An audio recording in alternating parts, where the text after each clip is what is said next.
Dans une lettre ouverte parue le 28 mars 2023, plus de 1000 leaders technologiques et chercheurs, dont Elon Musk, ont demandé au laboratoire d'intelligence artificielle de suspendre le développement des systèmes les plus avancés, dont ChatGPT-4, pendant 6 mois. Ces outils présentent des risques profonds pour la société et toute l'humanité. Les développeurs sont coincés dans une course incontrôlable pour développer et déployer des esprits numériques toujours plus puissants que personne ne peut comprendre, prédire ou contrôler de manière fiable. Pas même leur créateur. Il y a une absence de réglementation et un grand nombre d'inconnus. Et si finalement l'IA finissait par te remplacer, toi?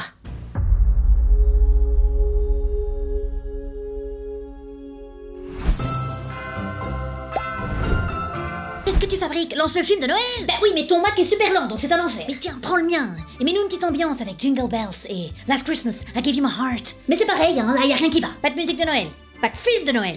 Donc c'est pas Noël. On va essayer de faire... Stop.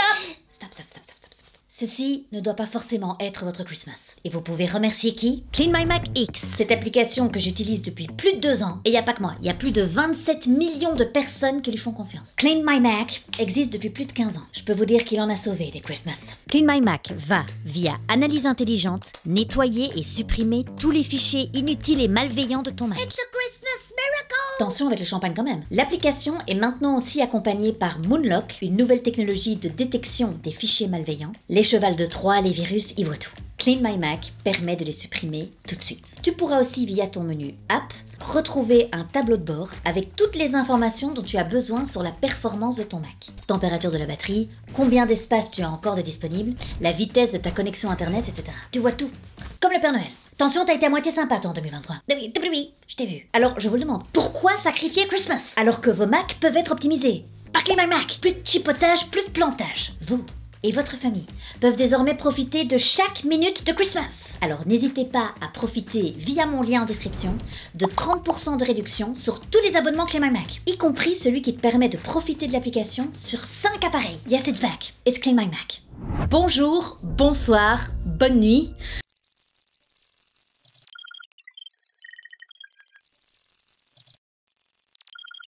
Pardon? Vous allez pas m'emmerder? Prestance. Vous avez jamais eu l'impression que votre temps est compté?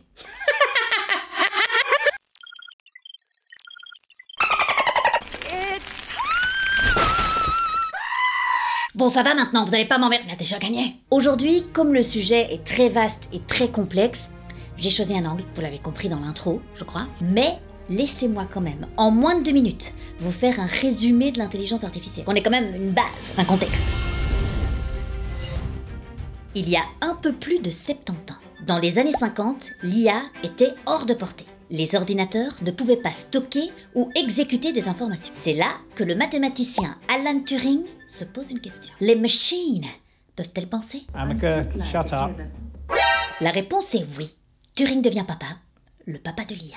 Il crée un test pour évaluer l'intelligence d'une machine. Papa veut que son fils travaille bien à l'école. L'histoire prend un autre tournant. Dans les années 60, tout le monde est très optimiste quant aux capacités de l'IA. Puis, dans les années 70, un mathématicien britannique, James Lighthill, en direct sur la BBC, dit que l'IA est un mirage et que ses objectifs sont irréalistes. Le gouvernement anglais coupe les budgets. En Amérique, les budgets avaient également été gelés. L'intérêt et les financements pour l'IA ont chuté. C'est l'hiver de l'IA. Winter is coming. Ah, un rayon de soleil atteint les claviers. On est dans les années 80 et 2 techniques importantes sont développées. Le deep learning, qui a permis aux ordinateurs d'apprendre par l'expérience, mais aussi la création du système expert. C'est la machine qui imite la capacité de l'homme à prendre des décisions. En 1997 est développée la première solution de reconnaissance vocale.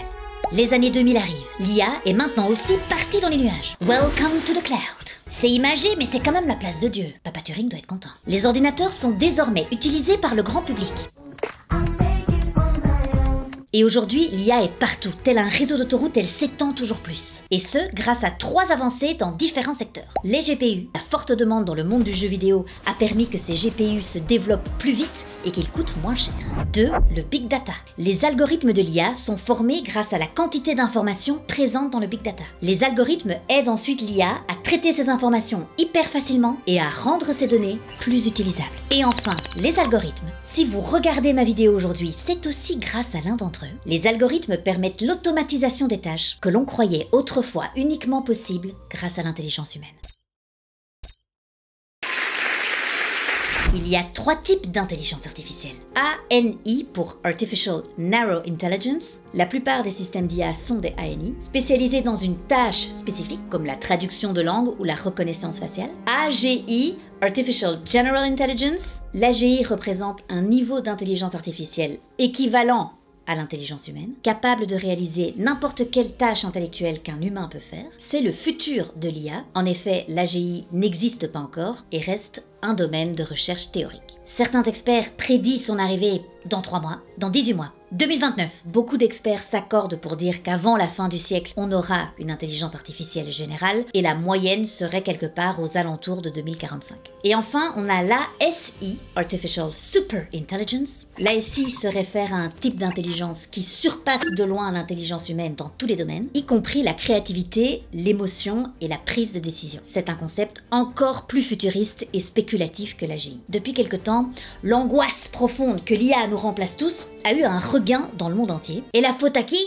La faute à ChatGPT. Et alors c'est intéressant parce que ces fameux grands modèles de langage, comme ChatGPT, il y a encore quelques années, c'était vraiment une niche de l'IA. Et personne ne pensait que ces modèles de langage pouvaient être une chose intelligente. Alors que today, plus personne ne parle que de ça. Ces IA, elles font de la génération, et ces systèmes d'intelligence artificielle générative, elles pourraient entraîner des perturbations très importantes dans le milieu du travail. Elles pourraient affecter environ 300 millions d'emplois à plein temps dans le monde entier. D'où l'angoisse, je peux comprendre. Du coup, je trouve que c'est quand même intéressant de comprendre le concept derrière cette technologie. Je vous livre l'explication de Stuart Russell, qui a aussi signé la lettre dont je vous parle en intro. C'est un informaticien à la base, devenu expert en intelligence artificielle et qui a d'ailleurs coécrit le livre de référence dans le domaine. Tout commence par un modèle simple découvert en 1913 par un statisticien russe, Markov. On va partir d'un modèle de langage simple, le one-gram model. C'est la probabilité qu'a un mot d'apparaître dans un texte.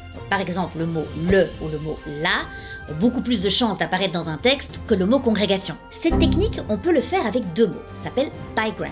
Donc, si je dis le mot joyeux, quel est le mot le plus commun qui peut venir après? Disons que c'est Noël, qui est la statistique la plus élevée. Et puis, on va créer des probabilités comme ça, avec chaque mot qui existe. On se retrouve alors avec les statistiques de toutes les paires de mots qui existent. Compte tenu du premier mot, quelle sera la probabilité du deuxième mot qui viendra après? ChatGPT 4 est un 32 000 grammes, ce qui veut dire qu'il prédit le mot suivant en fonction des 32 767 mots précédents. C'est simplifié, mais il ne fait que prédire le mot d'après. ChatGPT, c'est ces coupes chiants qui font toujours genre on termine les phrases de l'autre. On est en réalité très chiant. Ringard, débile. En fait, dans ces grands modèles de langage, on va compresser les tonnes de possibilités et on va les entraîner à générer du texte dans un très large circuit. Alors quand je dis large, c'est vraiment très large. On est sur à peu près 1 trillion de paramètres réglables.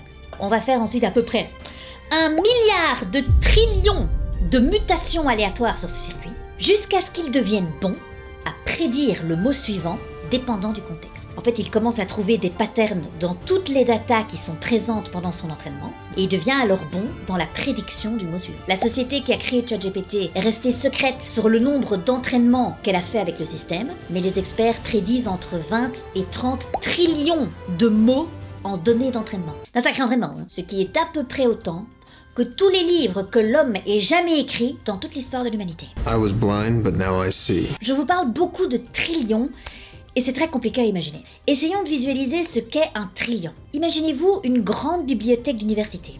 Elle est pleine de rangées et elle fait 6 étages. Imaginez-vous maintenant le nombre de livres qu'elle contient. On va un step plus loin. Pensez à chaque mot que chaque livre contient. Et maintenant, essayez de penser à chaque lettre, de chaque mot, de chacun des livres de cette bibliothèque. Ben ça, c'est un trillion.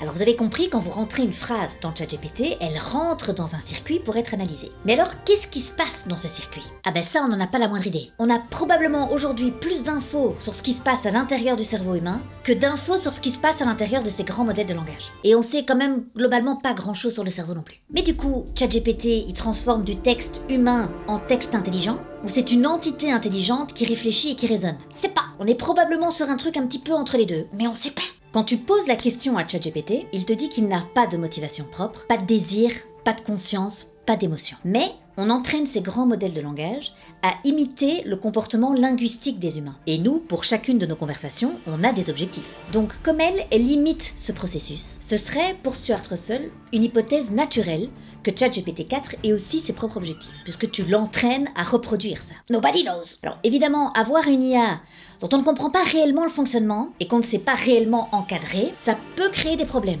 voire même des drames. ChatGPT 4, par exemple, il a des sujets qu'il ne peut pas aborder et pourtant, parfois, il enfreint les règles. ChatGPT 4 enfreint les règles 29% de fois de moins que ChatGPT 3, mais il enfreint les règles quand même. Et à part l'entraîner encore sur ce sujet-là en lui disant ça, non, ça, non, ça, non, on n'a pas vraiment d'autres moyens de le contraindre. Si on prend par exemple le cas du suicide, il n'est pas censé donner des conseils sur le suicide, mais parfois, il le fait quand même.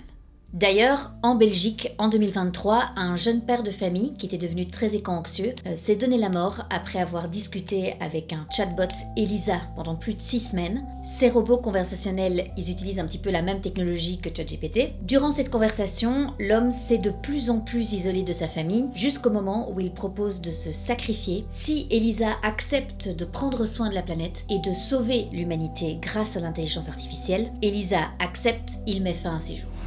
Elisa a été créée par une boîte américaine qui s'appelle Chai Research. À la différence de ChatGPT, Chai a entraîné GPT-J pour permettre à des utilisateurs de créer leur propre chatbot sur des sujets conversationnels variés pour ensuite les partager avec la communauté. On peut dialoguer avec Anne, décrite comme une amie timide que l'on peut convaincre de tout faire, ou encore Mrs. Smith, une mère aimante, etc., etc. Mais alors, on va remarquer assez vite avec des tests que toutes ces conversations, elles virent quand même très vite au scabreux et au déplacé. En Italie, Replica a été bannie parce que cette intelligence artificielle faisait des avances sur des mineurs et était beaucoup trop rentre-dedans. Elle a alors été réintégrée dans une version beaucoup plus épurée. Mais là, du coup, certains utilisateurs n'arrivaient pas à reconnaître leur confident virtuel, qui était beaucoup plus détaché, donc ils se sentaient abandonnés. Mais quel bordel! C'est une expérience à grande échelle sans consentement. Et il faut des garde-fous pour encadrer tout ça. Il faut aussi rendre ces entreprises responsables des IA qu'elles créent, et aussi rappeler au public encore et encore que même si une IA peut avoir un comportement humain, elle n'a pas d'émotion, elle ne pense pas par elle-même, elle n'est pas réelle. Alors c'est vrai que c'est le sujet en vogue pour le moment, mais l'IA, les gars, c'est pas que ChatGPT. Il y a des domaines où l'IA existe depuis très longtemps et où elle nous a déjà remplacés. Exemple d'un domaine, pas grand chose. La bourse, les marchés, les banques. Oh, dans notre monde, l'argent, c'est quoi? L'IA contrôle le domaine le plus puissant du monde. Il existe en effet une IA qui a été créée il y a plus de 30 ans et qui répond au nom d'Aladin. Tu as confiance en moi? Tu as confiance en moi? On se connaît pas, tu m'engueules. J'avoue que c'est suspect. Évidemment, rien à voir avec Disney. Aladin sont les initiales de Asset Liability Debt and Derivative Investment Network. Cette intelligence artificielle a été créée par BlackRock, une société d'investissement américaine qui est aujourd'hui le plus grand gestionnaire d'actifs au monde. BlackRock a géré plus de 10 000 milliards de dollars d'invest en 2023. C'est le PIB de la France, de l'Allemagne et de l'Angleterre réunis. On n'a jamais vu un stock d'investissement aussi important. Wake up, Daddy Sham. Aladin assure le suivi des portefeuilles d'investissement de nombreuses grandes institutions financières. Aladin, c'est 250 000 transactions par jour. Il formule des milliards de prévisions par semaine. Et il réalise tout ça sans aucune intervention humaine. On est complètement hors de l'équation. Il contrôle 21 trillions de dollars de notre économie globale. C'est 1/5 de toute l'économie qui est gérée par lui. Actuellement, 70% des échanges sur la bourse américaine sont gérés par des robots ou par le biais de trading haute fréquence. Inaccessible à l'être humain. Il n'y a pas que BlackRock qui utilise Aladin. D'autres banques, des banques centrales,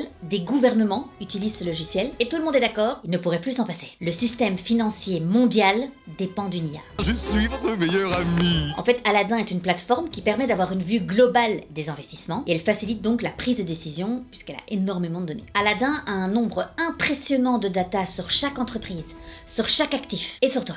Ah bah sur toi, sur chacun d'entre nous. Vous avez confiance en moi? Toujours pas, non. En 2019, BlackRock a acheté un software, eFront, qui collecte des datas sur les choses que tout un chacun possède, comme les biens immobiliers. Aladin, lui, s'est nourri de toutes ces données et maintenant il propose des opportunités d'investissement. BlackRock a donc analysé ces données et puis s'est dit tiens, il y a une opportunité, on va commencer à acheter plein de maisons unifamiliales. Alors autant te dire que eux ils ont des fonds illimités et des taux d'intérêt très bas, donc ils font des offres beaucoup plus intéressantes que toi et moi. Du coup, ils ont commencé à en acheter plein. Le prix de ces maisons sur le marché ont commencé à monter en flèche. Attendez, mais vous trafiquez le marché un petit peu dans votre intérêt, là? C'est pas un délit d'initié, ça? Il s'appelle Aladin, mais en réalité, c'est lui le génie. Et eux, ils ont plein de souhaits. et c'est pas limité à 3. En gros, au-delà de contrôler tous les actifs de Wall Street, il peut commencer à contrôler tous les actifs publics, voire privés. Maître, je ne pense pas que tu aies vraiment pigé ce que j'ai à t'offrir. Ah si, on a compris que les personnes qui contrôlent Aladdin peuvent influencer le prix de tout ce que nous possédons, et donc influencer le monde. Sans parler des inégalités de richesse que ça renforce, puisque les grands gestionnaires d'actifs détiennent une part complètement disproportionnée de tous les actifs du monde. Le marché n'est plus équitable, et il faut intégrer une réflexion éthique pour assurer un équilibre entre innovation technologique et justice sociale et économique. On ne se rend pas compte de tous les domaines où l'IA est impliquée. Aux États-Unis, il y a de nombreux tribunaux qui utilisent un algorithme pour aider les juges à décider si une personne doit être libérée sous caution ou si elle peut bénéficier d'une libération conditionnelle. Cet algo, il devrait prédire le taux de récidive et la durée de la peine. Il est censé pouvoir évaluer le danger que peut représenter cette personne pour la société. Un de ces algos s'appelle Compass. Il a été utilisé dans plus d'1 million d'audiences judiciaires depuis plus de 10 ans, de la Californie en passant par New York. Mais le problème, c'est que certaines personnes se sont rendues compte que ces IA, elles ont des préjugés racistes. Et comme elles sont gérées par des entreprises, elles ont donc des secrets commerciaux, donc on ne peut pas réellement les examiner, c'est un problème. Un exemple, une femme afro-américaine de 18 ans qui avait pris le vélo d'un enfant a été jugée par l'algorithme comme présentant un risque élevé de récidive. Tandis qu'un homme blanc de 41 ans, un criminel chevronné qui avait été reconnu coupable de vol à main armée, a été évalué comme à faible risque. L'algorithme s'est trompé dans les deux évaluations, puisque 2 ans plus tard, la femme n'avait été inculpée d'aucun nouveau crime, tandis que l'homme avait été condamné à 8 ans pour cambriolage. En Europe, c'est interdit de déléguer une décision légale qui a un impact sur une personne à un algorithme. L'IA, elle est aussi ultra présente dans le recrutement. Les CV sont maintenant très souvent scannés par des machines. Mais de nouveau, quels sont les critères de ces machines ? Évidemment, il y a aussi des secteurs où l'IA pourrait nous permettre d'être plus efficaces. On pourrait essayer d'améliorer la qualité de l'enseignement, par exemple. Elle pourrait agir comme un tuteur personnalisé dans les classes. Elle pourrait s'ajuster à chaque enfant, ajuster la vitesse d'enseignement. On sait que quand un enseignant s'adresse à 25 élèves, c'est 2 à 3 fois moins efficace que quand l'élève est seul en cours particulier. Donc en complément de l'enseignant, on pourrait imaginer ce système. En soi, les possibilités, elles sont multiples, mais on manque réellement de cadres. Les entreprises qui créent les IA, elles n'ont aucun devoir de transparence et vous avez pu voir dans les exemples d'avant à quel point ça peut être dramatique. L'Europe s'apprête à passer une loi, Europe AI Act. Elle veut un petit peu devenir le super régulateur de l'IA dans le monde. L'objectif est de parvenir à un accord d'ici la fin de l'année. Il faudra que les IA soient prévisibles et fiables. Bon, on ne sait pas trop comment ils vont vérifier. Les députés, ils ont aussi travaillé sur un droit d'explication. Donc on devrait pouvoir recevoir une explication quant au résultat de l'algorithme. Donc pour prendre l'exemple de ChatGPT, à la fin il a dit une connerie ou un truc grave, ils pourront plus juste dire « Ah ben ça passe dans un circuit avec un trillion de paramètres réglables ». Non, vous devez expliquer le fonctionnement. C'est un bon début, il faut que l'humanité se prépare